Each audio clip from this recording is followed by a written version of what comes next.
Yes, well, we know Harry and entitlement, don't we? I mean, he hasn't quite realised that he's not on the same level as he was 2, 3 years ago.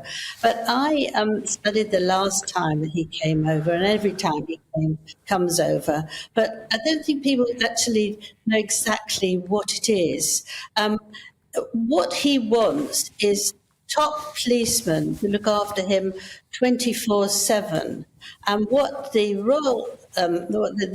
the other side want is that he is only protected when he does something to do with the royal family, some particular event, then he is. But if he's going around seeing friends and making rude noises about the royal family, he isn't protected. He can get his own protection and pay for that, which he's offered to do, but he doesn't want anybody who's not absolutely at the top. Now, the thing is, if they let Harry do it, as he's not a member of the royal family in the same way, then all sorts of people are going to come after it. Heads of companies, people who come from abroad on a visit, and actually there won't be anybody left on the street because they'll all be looking after, big numbers of high-grade people. And so they don't want to do that. And I think that that's actually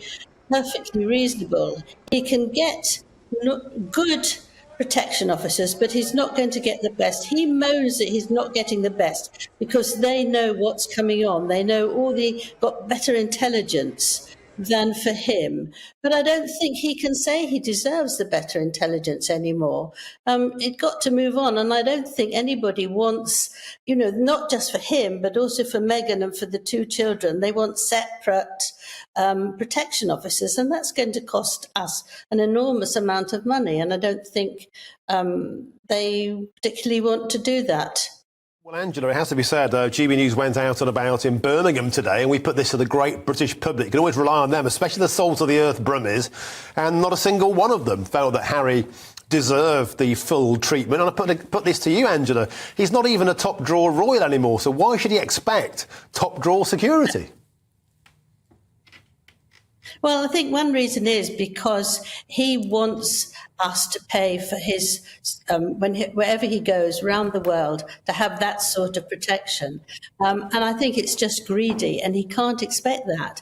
He can't, he also feels that it puts him off coming to London. I don't think anybody would mind that at all.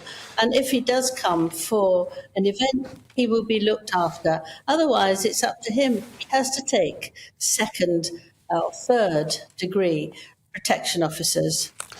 Well, Angela Levin, thank you for joining us. And I think the British taxpayer would rather put all this money towards the world's smallest violin and to play it for Harry and say, sorry, mate, you decided to leave the royal family. You cleared off to America. You're not really one of the inner circle anymore. Why should you deserve the full bells and whistles paid for by us mugs, the taxpayer?